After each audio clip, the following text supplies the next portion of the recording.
todos los que se hayan conectado en esta oportunidad. Nos volvemos a encontrar, siempre agradeciendo estos espacios académicos.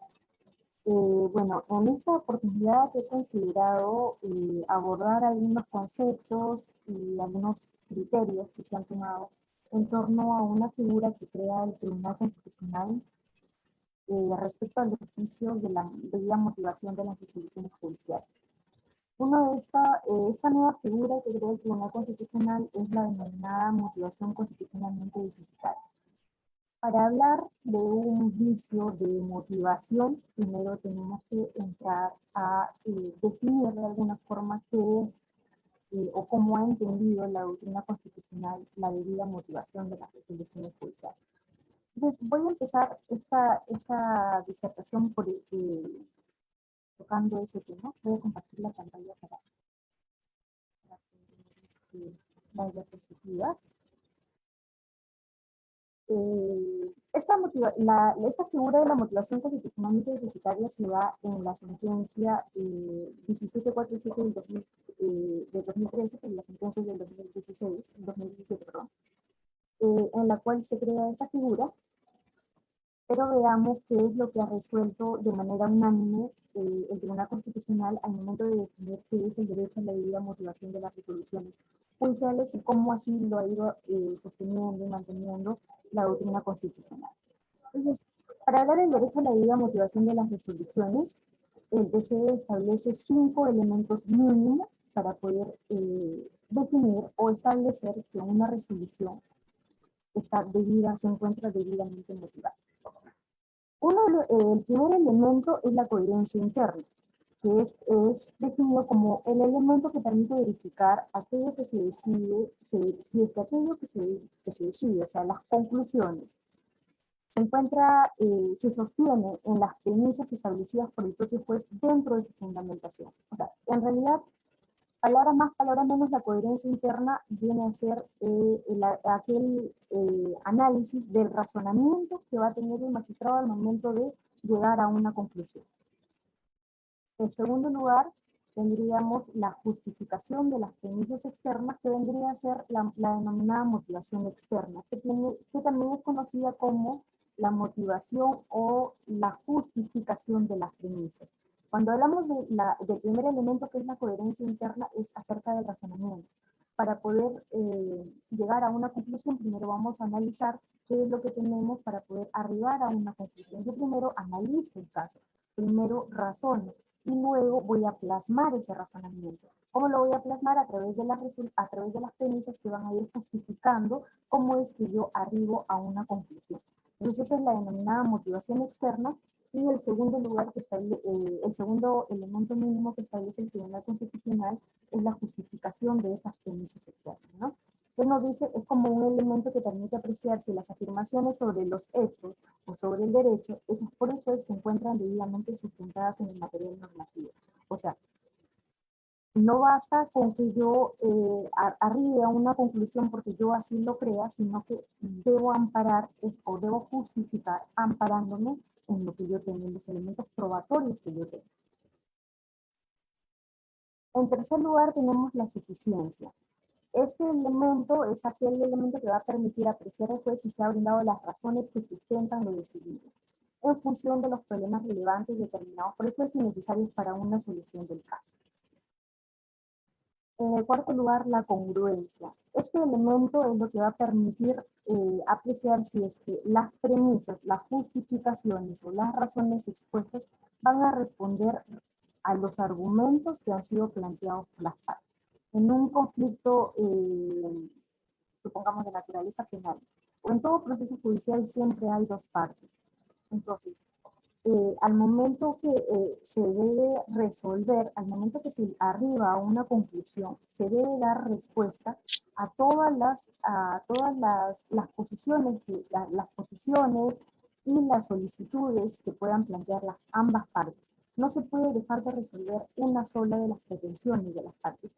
Y, por ejemplo, una pretensión puede plantear diversos extremos. También hay que responder cada uno de esos extremos. No basta plantear de manera general una conclusión, arribar a una conclusión en base a una sola de las premisas, sino que hay que responder y hay que dar respuesta a cada una de las premisas y a cada una de las pretensiones, sea este uno o en varios extremos. ¿No? Y por último tenemos la cualificación especial, que es un elemento que permite apreciar las razones especiales que se requieran para la adopción de determinadas decisiones que se encuentran expuestas en la resolución judicial. Estos elementos mínimos han sido desarrollados en la sentencia 728 del 2008, que es una sentencia conocida, digamos, por el tema del desarrollo que se da a los vicios de motivación, del derecho de motivación. Es un caso conocido, es el caso denominado Juliana Yamoja. En este caso, se analiza mucho el tema del vicio de motivación externa y el vicio de motivación interna. Cuando hablamos de vicio, no necesariamente estos vicios no son excluyentes. No es que si hay un vicio de motivación interna, por lo tanto ya no hay una motivación, ya no hay un vicio de motivación externa.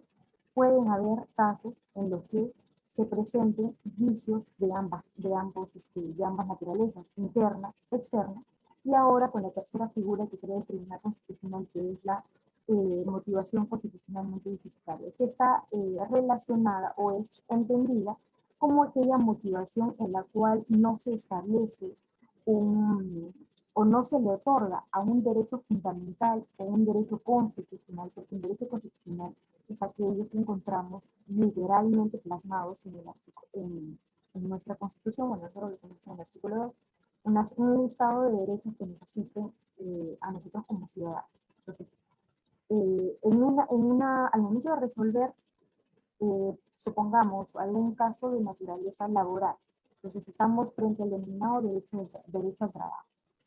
En esos casos,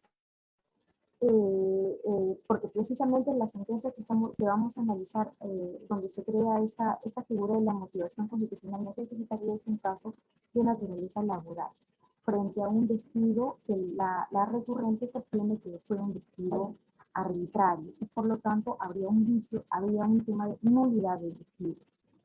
Entonces, el TCE dice, esta figura lo que va a hacer, lo que va a representar en esencia es la transición de lo que debe entenderse como el análisis o el elemento que debe tener para establecer una debida motivación en un Estado constitucional y ya no en un Estado de derecho. Cuando hablamos de un Estado de derecho es básicamente lo que dice la norma.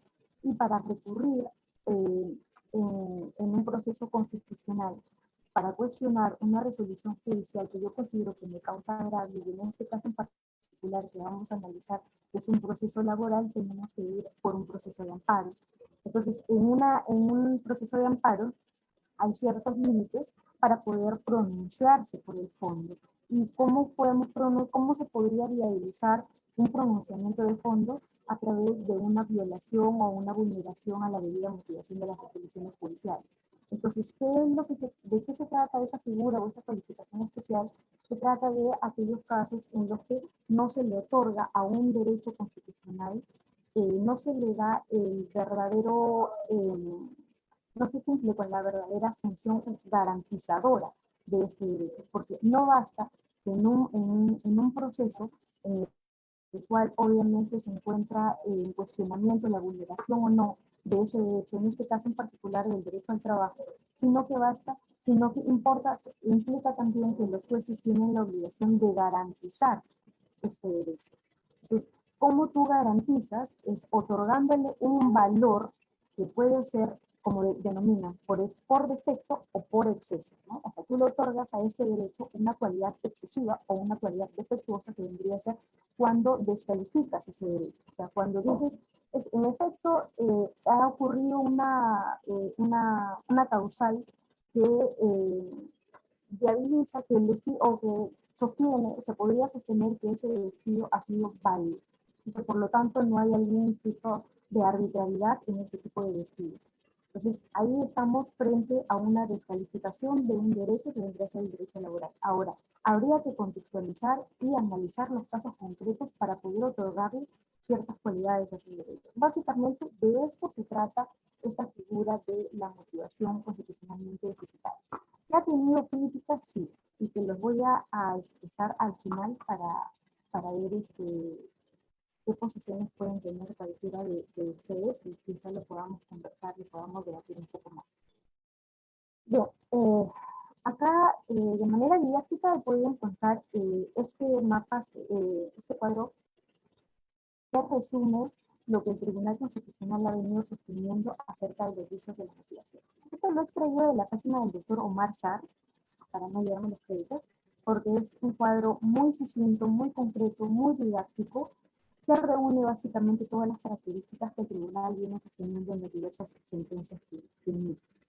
Entonces, como ya establecimos cuáles son los elementos mínimos para poder sostener que una resolución se encuentra debidamente motivada, o cuáles son los parámetros que deben tener en cuenta los magistrados al momento de resolver alguna prevención, ahora hablamos cuando no se realiza o cuando no se cumple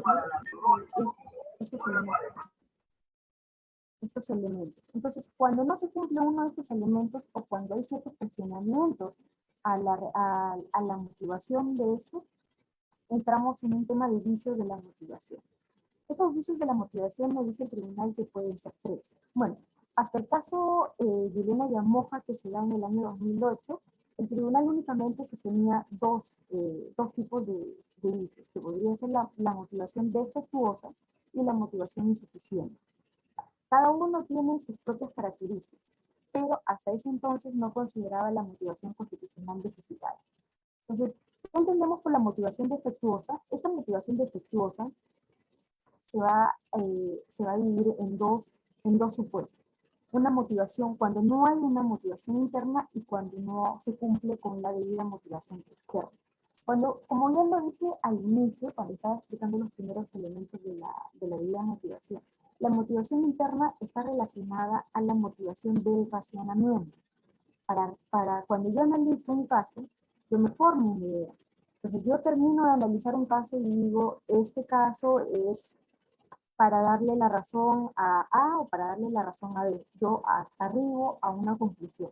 Entonces está relacionada a cómo yo razono, cómo arribo a esa conclusión más allá de los temas morales, más allá de los temas ideológicos, cómo arribo a esa conclusión y si verdaderamente esa conclusión está sustentada, está validada en lo que yo tengo a la mano, en lo que se me ha presentado. Entonces, cuando hablamos de una motivación interna, hablamos de la motivación del razonamiento. Esta motivación interna se da básicamente cuando las conclusiones del caso a las que yo puedo arribar no se deducen de estas premisas válidas. O cuando la resolución analizada tiene un contenido incoherente. Cuando mi conclusión no es totalmente contraria a lo que yo vengo sosteniendo. Por ejemplo, en alguna vez de repente nos ha pasado cuando leemos una sentencia absolutoria, el pronunciamiento es una sentencia absolutoria, pero todas las premisas van narrando el examen pericial arrojó tanto, hubo tal cosa que se puede identificar a tal persona, sin embargo, hay tal cosa y lo absuelve. Entonces, por ahí vemos temas como modo de ejemplo, ¿no? Temas de contenidos incoherentes. Mis premisas no se van a conducir con el resultado o con la decisión que yo voy a tomar y voy a plasmar en esa resolución. Cuando hablamos de una motivación externa, hablamos de la justificación de las premisas. La motivación interna es el razonamiento, cómo yo arribo a ese razonamiento. La motivación externa es cómo yo voy a justificar mi decisión. Porque yo terminé de analizar un caso, yo digo, para mí, este caso es para el A tiene la razón o B tiene la razón. Entonces, ahora, ¿qué es lo que me toca? Justificar esa decisión. Al momento que yo voy a motivar mi resolución, tengo que justificar. ¿Por qué le voy a dar la razón a A? Porque dentro, a la mano, yo tengo A, B, C, D, que corroboran la decisión que yo estoy tomando, que sustentan esa decisión. Entonces, esta motivación externa que tiene que ver con la justificación, únicamente acarrea en vicio cuando llego a una conclusión derivada de premisas falsas.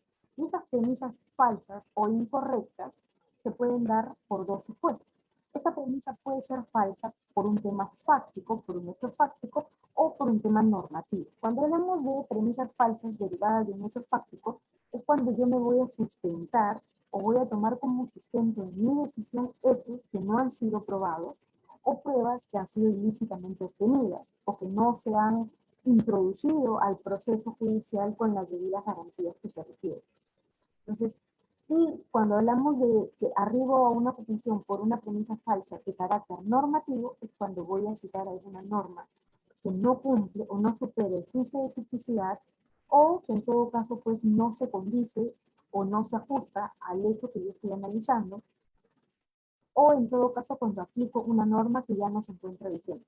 Cuando estamos en este supuesto de aplicar algunas normas que no se encuentran vigentes, estamos hablando también de una consecuencia que ya no solamente importaría que se habría vulnerado o se habría presentado algún vicio en la motivación, sino también hablaríamos de un tema de consecuencias penales. Por ejemplo, en el caso de los magistrados, cuando sucede estos supuestos, estamos pues ante un hecho de un delito de prevaricato.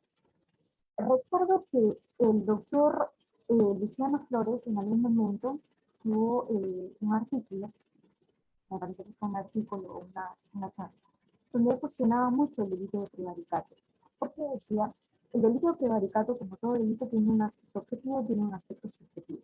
Entonces, el aspecto objetivo puede que tú logres demostrar que verdaderamente en una resolución se ha sustentado en una norma que ya no se encontraba vigente.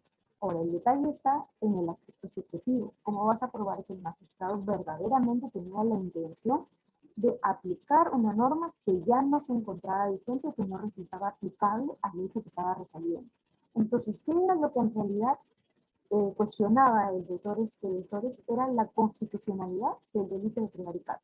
¿Qué era lo que pretendía sancionar con este delito? ¿No era acaso, decía el doctor, no era acaso lo que pretende sancionar y criminalizar un vicio de motivación externa? Entonces, verdaderamente llegar o emitir una resolución en la que se evidencia un vicio de motivación externa al establecer una premisa normativa que no se ajusta al hecho, tendría constitucionalmente, sería válido criminalizarlo con este delito, o es que simplemente no se podría ir por la vía constitucional y bajar o, digamos, descalificar esa resolución que se haya emitido al haberse producido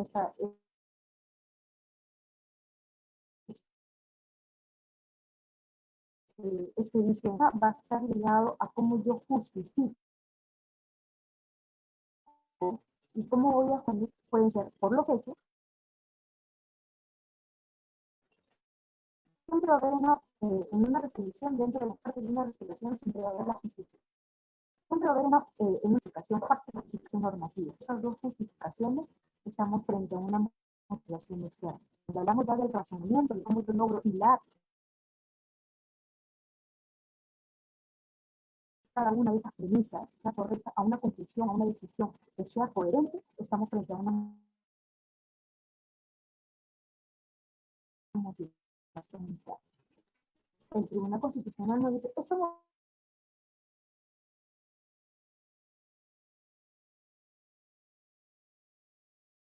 motivación puede ser inexistente, insuficiente, fraudulenta.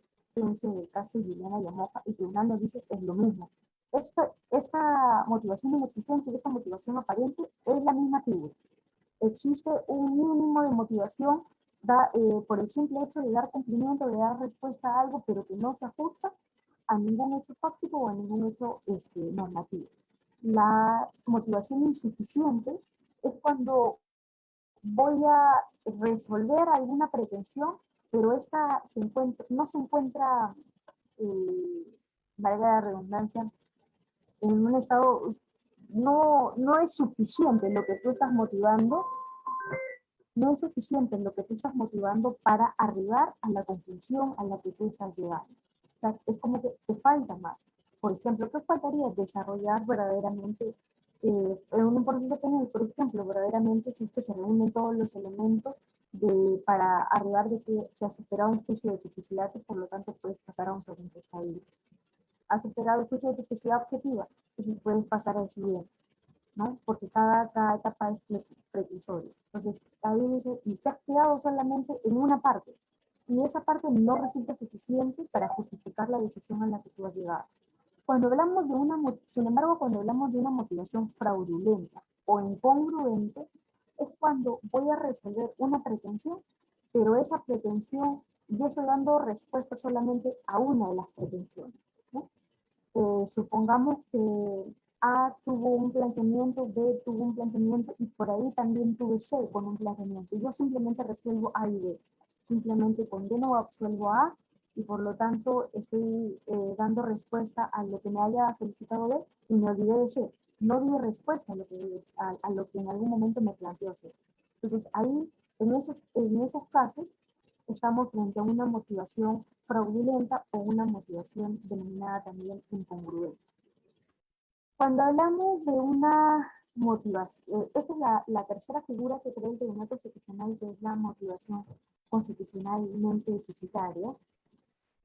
El tribunal nos dice, esa motivación básicamente tiene una característica, y es que vas a incurrir en un error de calificación o cualificación de un derecho fundamental. Entonces, ¿cómo vas a incurrir en un error de cualificación o de calificación de un derecho fundamental? Cuando excluyes el derecho, cuando delimitas o cuando realizas una mala ponderación o cuando no ponderas verdaderamente un derecho. Pero cuando, por ejemplo, en este tercer supuesto, ¿cuándo tendríamos que ponderar? En todos los casos tendríamos que ponderar, no necesariamente. El tema de la ponderación, como dice la ponderación se va siempre a caracterizar por el principio de proporcionalidad. El principio de proporcionalidad, aquí tenemos que citar a Robert Alexis cuando va a tratar, cuando vas a entrar por un tema de principio de proporcionalidad, tienes que superar también los tres subprincipios, ¿no? Idoneidad, necesidad y una vez que superas estos tres subprincipios, ahí recién podrías establecer si existe o no una ponderación. Pero ¿cuál es la crítica que se realiza a esta figura que crea el Tribunal Constitucional? Y es que, ¿cómo tú podrías otorgarle una cualidad o una condición a un derecho fundamental o a un derecho que ha sido reconocido por la Constitución? ¿En qué supuestos podrías o en qué casos verdaderamente puedes tú decir que un derecho, que puedo yo incurrir en un error porque he considerado excesivamente a un derecho o por defecto no le he dado la cualidad suficiente a un derecho? ¿Cuándo se podría establecer que un derecho verdaderamente tiene esta condición o esta cualidad? Y en el caso de la ponderación, cuando este derecho puede ser más o menos que otro derecho. Como decía Dworkin, en los casos difíciles, ¿no? Pero siempre estamos frente a casos difíciles, no necesariamente. Entonces, dicho eso, voy a entrar a la sentencia de 1747 del 2013, que es la sentencia donde el Tribunal Constitucional crea esta nueva figura y define a la motivación constitucionalmente deficitaria como los errores en la justificación de una decisión debido a la exclusión de un derecho fundamental. Cuando hablamos de la exclusión de un derecho fundamental es cuando no se tuvo en cuenta a este derecho que sí debió considerarse, o cuando hablamos de una mala delimitación de su contenido protegido, cuando a este derecho no se le atribuye el contenido mayor o menor al que constitucionalmente le corresponde. Y ahí es donde les estaba manifestando cuándo se puede considerar o cómo se podría establecer que un derecho tiene más o menor contenido constitucional y en qué caso se podría establecer eso, ¿no? O cuando la judicatura ordinaria realiza una mala ponderación al momento de evaluar la intervención en un derecho fundamental. Cuando hablamos de los denominados errores de exclusión, estamos hablando de que se excluye la aplicación de un derecho fundamental. ¿Y cuál es la justificación para excluir a un derecho fundamental? Básicamente el principio de supremacía constitucional, la Constitución por encima de toda norma. Entonces, ¿qué es lo que me dice el Tribunal Constitucional? No basta que tú en un caso verifiques la vulneración o no de un derecho, sino que lo que tienes que hacer es cumplir con la finalidad de garantizar ese derecho.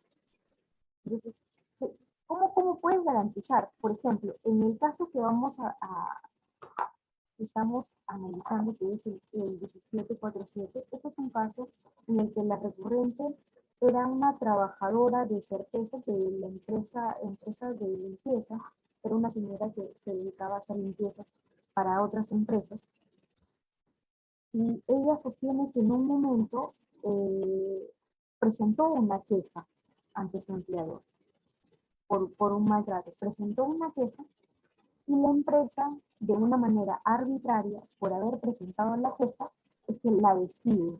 Entonces ella solicita la nulidad de ese despido. Solicita la nulidad de ese despido por considerarlo arbitrario y porque sostiene que ella no ha incurrido en ninguna de las causales para que se justifique el derecho, para que se justifique, para que ese despido sea válido, y se ampara en la normativa laboral que sostiene que ningún empleador puede tomar represalias o puede despedir a un trabajador por haber presentado alguna queja o por haber tomado acciones judiciales respecto en contra de su empleador. O sea, que tú te quejes por tu empleador o que acciones judicialmente contra tu empleador no es uno de los requisitos o un elemento válido para que se justifique un despido. Entonces, ella dice, sostiene en su demanda que ella lo único que habría hecho para tratar de sopesar esta situación, asiste a un centro de conciliación para que no la despidan. Y en el centro, y en lo que dice la empresa al momento que ella demanda el despido arbitrario y su reposición, es que ella sí habría incurrido en esta causal de despido, y que por lo tanto este despido no es arbitrario porque ella habría recurrido a un centro de conciliación. Entonces, recurrir a un centro de conciliación es equiparable, tiene el mismo rango, o es lo mismo que acudir a un órgano jurisdiccional, que es como literalmente que dice la norma. La norma que dice, está prohibido todo empleador de despedir a aquel trabajador que haya accionado por la vía correspondiente judicialmente en contra de su empleador. No puede despedirlo porque se haya quejado o porque haya accionado. Entonces, ¿qué es lo que dice la empresa? La empresa dice, ella ha acudido a un centro de conciliación. Entonces, en primera y segunda instancia le dan la razón a la señora, a la trabajadora, y le dicen verdaderamente, ella no ha incurrido en esto, dentro de estos supuestos que establecen la norma. Y por lo tanto el despido es nulo. Pero cuando se va a la Corte Suprema dice no. Ir a un centro de conciliación, el centro de conciliación sí supone o sí viabiliza, acudir a un centro de conciliación no está dentro de la dentro del supuesto que establece la norma que tú acudas a un órgano jurisdiccional. Por lo tanto, el haber acudido a un centro de conciliación no la exime a ella de que pueda ser despedida y que este despido sea válido. Por lo tanto, ella, cuando la Corte Suprema emite esta resolución, ella se va en agravio constitucional y el TC dice, no existe en todo el expediente algo que haga suponer que verdaderamente el centro de conciliación sea equiparable a un órgano jurisdiccional, pero sí es un paso previo a poder ir a un órgano jurisdiccional. Entonces, por lo tanto, si bien la norma dice aquel trabajador que acuda a un órgano jurisdiccional, el centro de conciliación es un paso previo a poder accionar judicialmente y por lo tanto esa situación sí está dentro del supuesto que protege al trabajador de no ser despedido por quejarse o interponer algún recurso en contra de su empleador. Entonces, por lo tanto, dice, aquí hay un vicio de motivación. ¿Y cuál sería el vicio de motivación? Y es en este supuesto, en este contexto en que el Tribunal Constitucional crea la figura de la motivación constitucionalmente justificada.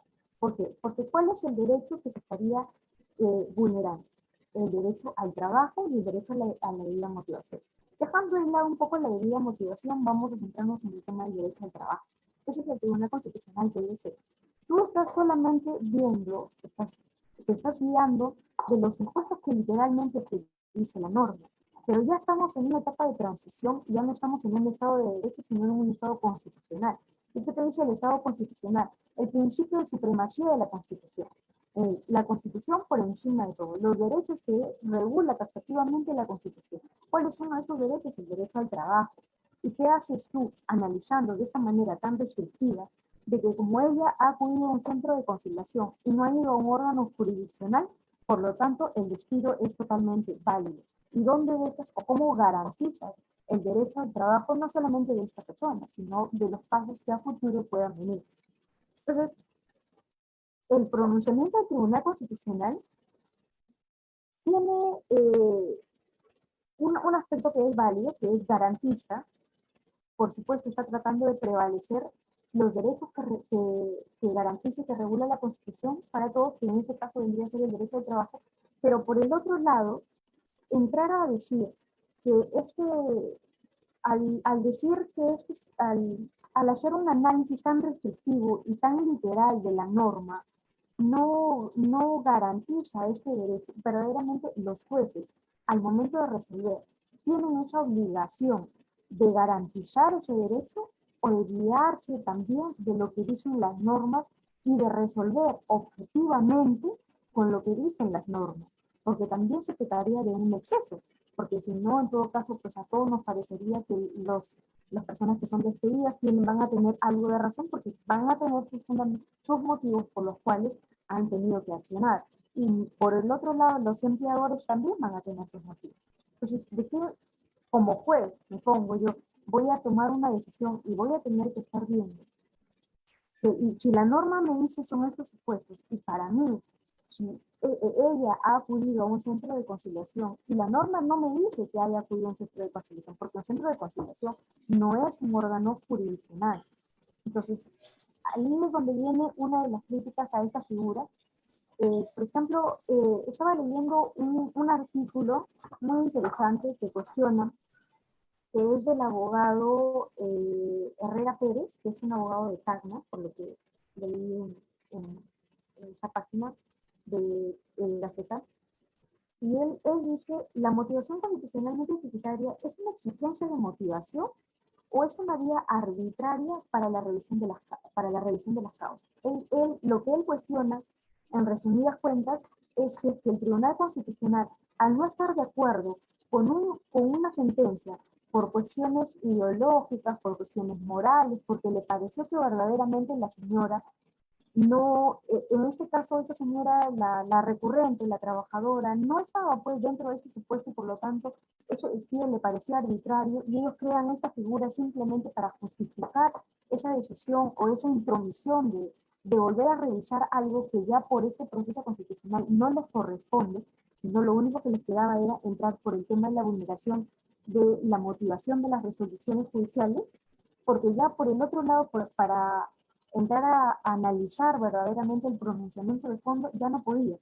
Entonces, este abogado cuestiona esta nueva figura, bueno, que no es el único que cuestiona esto, que dice, verdaderamente es una exigencia de motivación, es un nuevo parámetro de motivación que deben tener todos los magistrados, o es una intromisión para revisar aquellos casos que al tribunal o a los jueces que van en segunda instancia o que se van en la Suprema para revisar algunos casos que a ellos no les parece o que no comparten ese criterio, porque objetivamente la norma en la que ella se sustenta no amparaba o no regulaba el tema de actuaciones previas, ¿no? Actos previos que se podrían entender, asistir a un centro de conciliación, tener diálogos, enviarse cartas notariales. Esos son actos previos, pero la norma únicamente establece, no puede despedir a aquellos que accionen judicialmente. Entonces, esa es una de las críticas que se hace a esta nueva figura y que, bueno, al final ya lo podemos conversar. Yo de alguna forma estoy de acuerdo también con estos cuestionamientos. Hay casos, al emitir una sentencia y al crear esta figura, lo que va a dar pie a que en los demás casos también se vayan siempre por este fundamento, por este supuesto vicio de motivación, y lo que se pretende en el fondo no es analizar un tema de motivación, sino es analizar algunos pronunciamientos de fondo con los cuales la parte que fue vencida en un proceso, pues va a buscar convertir esa decisión. Entonces, lo que decía también este autor era esta figura que le parece totalmente inoficiosa, totalmente innecesaria, no se resume en nada más que en un vicio de motivación externa. Porque básicamente lo que estás cuestionando con esta supuesta constitucionalidad, con esta cualidad y condición que tú le puedes atribuir a un derecho constitucional, a un derecho fundamental, no estás cuestionando nada más que las premisas que llevan a un magistrado a tomar una decisión. Y eso no es más que un vicio de motivación externa y que por lo tanto esa figura denominada constitucionalmente deficitaria porque incurres en un error al no dotar a un derecho con la debida cualidad o condición que al magistrado al que está resolviendo le correspondería en ese caso. Bueno, ahora, en cuanto a los errores de delimitación, aquí hablamos de errores que pueden ser por exceso o pueden ser por defecto.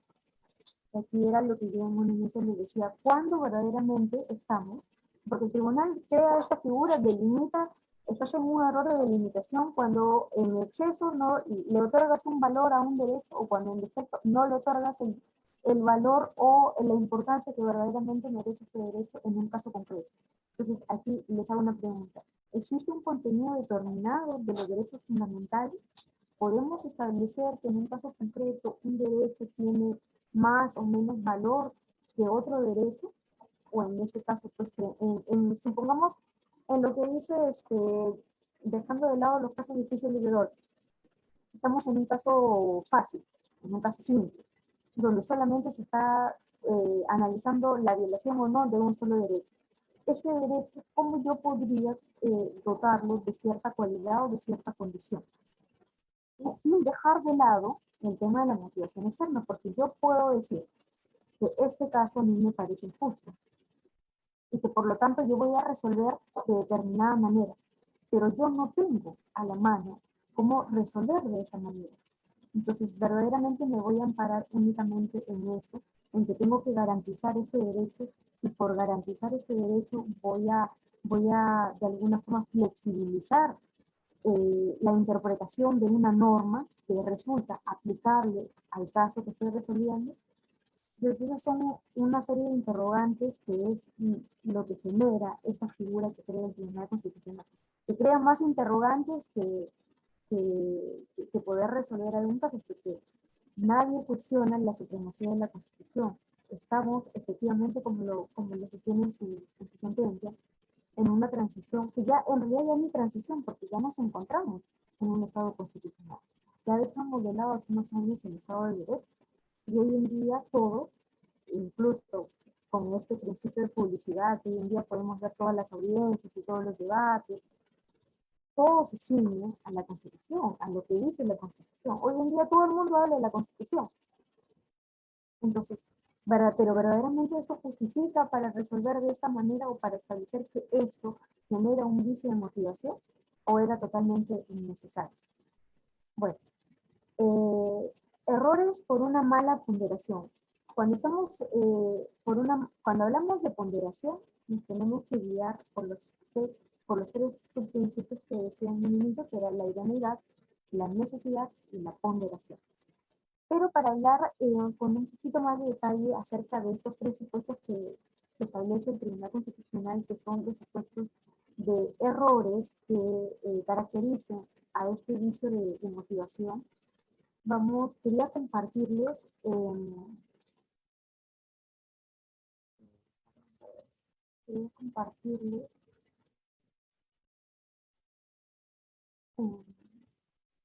aquí está. Esto es una sentencia, esto es un poco más reciente, pero lo que me pareció muy importante era citar el voto del doctor Espinosa Saldaña, porque el doctor en este voto, es un voto discrepante también, desarrolla un poco más a profundidad este tipo de errores, ¿no? Bueno, y aquí él de alguna forma cuestiona los criterios para la procedencia del amparo contra una cuestión o contra una resolución judicial. Básicamente, el proceso de amparo, la demanda de amparo, es aquella que te viabiliza para poder cuestionar una resolución judicial. Pero él también dice, pero hasta qué cierto punto puedes cuestionar una resolución judicial. Porque ya no me corresponde ver el fondo. Para ver el fondo ya pasaste primera, segunda instancia, ya pasaste la Corte Suprema y ahora ya tienes que, ya llegaste hasta aquí por una realidad constitucional. Ya vienes hasta acá. ¿Hasta qué punto? Entonces el doctor desarrolla, me parece que es el que ha desarrollado un poco más y con mayor detenimiento estos supuestos errores, pero de una manera más conceptual. Me parece que para poder aplicar o para poder alegar este tipo de vicio, faltaría, creo que un poco más de delimitación por parte del Tribunal Constitucional para verdaderamente poder establecer ciertos límites y que esto no se entienda como que si yo no estoy de acuerdo con una decisión en primera, segunda instancia, hasta en la Corte Suprema, voy a pretender que el Tribunal Constitucional verdaderamente sí lo resuelva a través de este denominado vicio. Entonces, acá el doctor empieza a hablar del error de exclusión de un derecho fundamental, ¿no? Y un párrafo que me pareció muy importante citarlo, eh,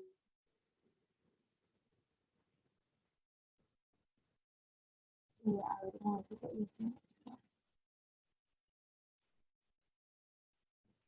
acá, dice, cuando el error en el que incurre una decisión judicial, si no se considera la aplicación de un derecho fundamental, también comporta siempre en su dimensión objetiva afectar el deber especial de protección de quienes juzgan para con los derechos fundamentales. Y es que si los derechos fundamentales cumplen una función de legitimación jurídica en todo el ordenamiento constitucional y al mismo tiempo tienen una enérgica pretensión de validez, entonces los jueces y los juezas no solo tienen la obligación de respetarlo, sino también la obligación de garantizarlo.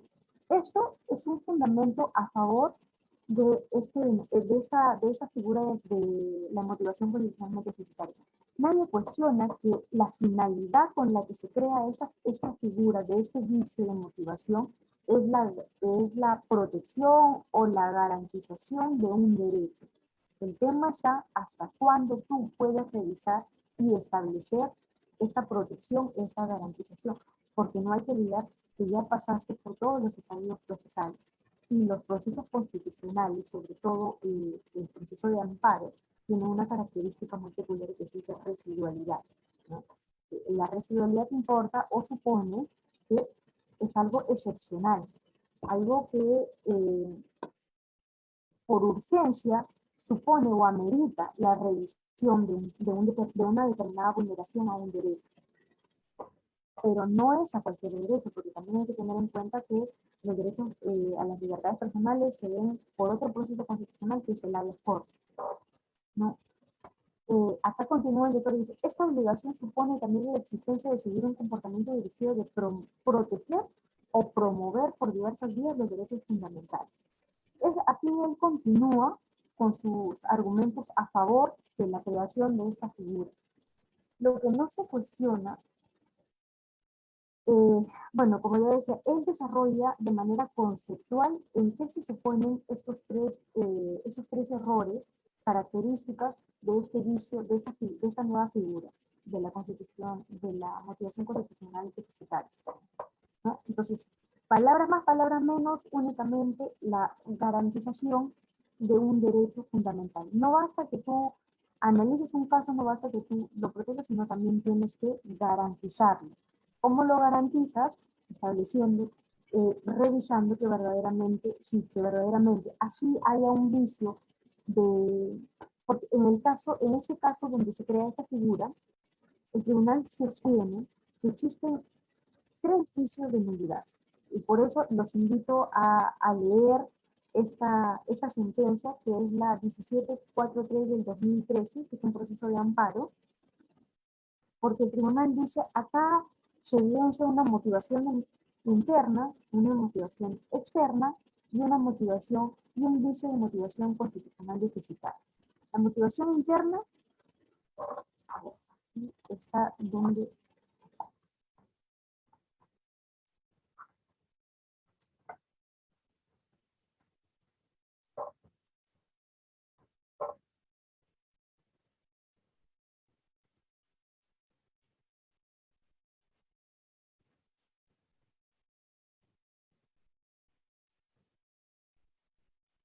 Bueno, centrándonos básicamente en lo que es este nuevo vicio de motivación, él dice, aquí tú no has cumplido con garantizar el derecho al trabajo, porque tú en tu motivación externa, tú te amparas en este decreto que sostiene que es válido el despido, que no se puede despedir a aquellos trabajadores que hayan acudido a un órgano jurisdiccional.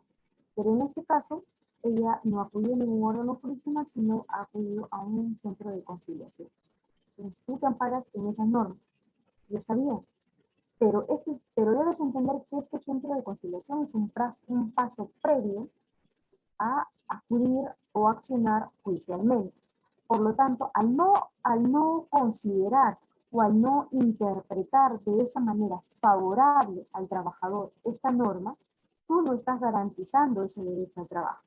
Por lo tanto, tu conclusión es errónea, o sea, el razonamiento al que tú llegas es erróneo y hay un vicio de motivación interna. La premisa en la que tú te sustentas, que es esta normativa laboral que establece este supuesto de despido, hay un vicio de motivación externa. Y al no garantizar este derecho, al no interpretar favorablemente esta norma, tú no estás garantizando este derecho. Entonces, ahí estamos, no se cuestiona que en ese estado en el que nosotros nos encontramos, en un estado constitucional, se pretenda garantizar los derechos fundamentales, sino lo que se cuestiona es hasta qué punto y cómo los garantice, porque verdaderamente interpretar esta norma, como lo decía este abogado Herrera cuando hace su crítica, que es la uno, por ejemplo, a uno de los criterios que él toma, interpretar acaso no supondría que el juez tendría que crear derecho, porque si él ya tiene una norma y en esa norma te dice aquí entran los supuestos A y B, pero tú dices, haciendo otra interpretación, la norma dice A y B, pero también puede darse el supuesto C. ¿Por qué? Porque este supuesto C resulta más favorable. Y al resultar más favorable, yo estoy garantizando este derecho. Pero si yo aplico y me guío de un supuesto que no está literalmente en la norma, entonces, ¿a qué me podría yo también exponer? A un tema de, voy a incurrir en un vicio de motivación externa al no ampararme en un hecho fáctico normativo, porque la norma literalmente no lo dice. Ahora, yo estoy interpretando, yo estoy creando un nuevo supuesto.